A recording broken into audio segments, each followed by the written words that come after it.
Presiden Jokowi minta LDII dukung pemerintahan yang baru. Laksanakan pembangunan berkelanjutan.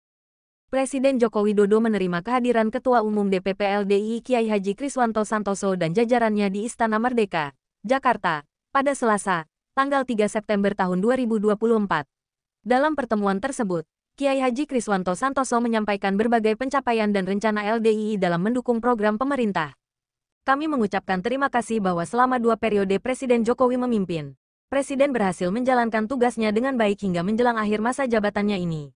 Kami sangat mengapresiasi, mensyukuri dan mendoakan yang terbaik untuk Presiden Jokowi, ujar alumni Newcastle University ini.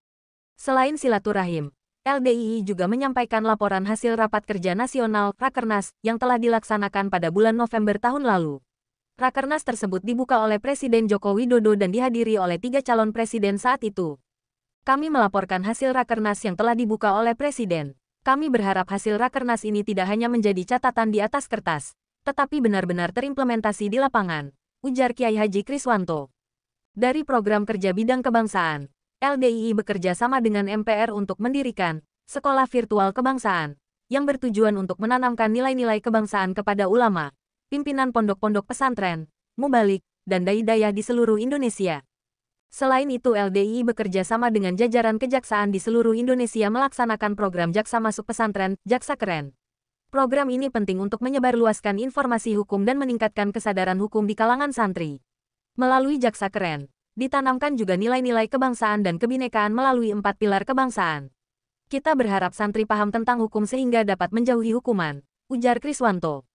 Dalam bidang ketahanan pangan, Presiden Jokowi telah meminta LDII untuk mengajukan usulan terkait pengelolaan hutan lindung sosial agar tidak terjadi konflik dengan masyarakat sekitar. Kami telah mengajukan melalui Pemda di beberapa wilayah seperti Tanah Laut, Blora, Nrekang, Tanjung Selor, dan Bangka Belitung. Saat ini, produksi sudah berjalan setelah kami diberikan amanat oleh Presiden, papar Kiai Haji Kriswanto. Sementara itu, dalam bidang lingkungan hidup, LDII melakukan gerakan kerja bersama bakti untuk negeri, berupa kerja bakti secara nasional. Gerakan kerja bakti ini dilaksanakan seluruh penjuru Nusantara dengan melakukan diantaranya menanam pohon, membersihkan sungai, menanam pohon, dan membersihkan lingkungan. Salah satunya juga bekerja sama melaksanakan bakti sosial bersama Kejaksaan Agung. Gerakan ini merupakan bagian dari implementasi hasil Rakernas yang diharapkan dapat memberikan dampak nyata bagi masyarakat. Presiden Jokowi pada kesempatan itu juga meminta LDII untuk mendukung pemerintahan selanjutnya, terutama dalam program-program yang sifatnya berkesinambungan. Presiden meminta LDII untuk ikut berpartisipasi dan berkontribusi dalam pemerintahan baru nanti. Karena pemerintahan selanjutnya diharapkan dapat melanjutkan program-program yang sudah ada dengan komitmen yang lebih besar, kata Kiai Haji Kriswanto. Selain itu, Presiden juga menekankan pentingnya stabilitas keamanan sebagai dasar pembangunan, dan berterima kasih atas kontribusi LDII selama ini dalam menjaga kerjasama dengan berbagai pihak. Dalam waktu dekat, LDII diminta untuk bertemu dengan Menteri Pertahanan, Prabowo Subianto, guna membahas kontribusi LDII dalam mendukung program-program pemerintah di masa mendatang. Kami siap mendukung dan berpartisipasi dalam program-program pemerintahan selanjutnya, terutama yang terkait dengan sustainability program, tambahnya.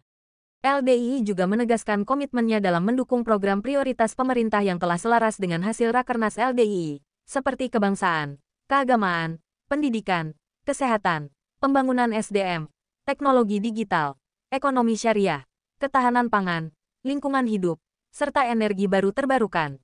Harapan kami, dengan program-program ini, Indonesia dapat menjadi negara yang mandiri dan mampu mencapai visi Indonesia Emas 2045, tegas Kriswanto.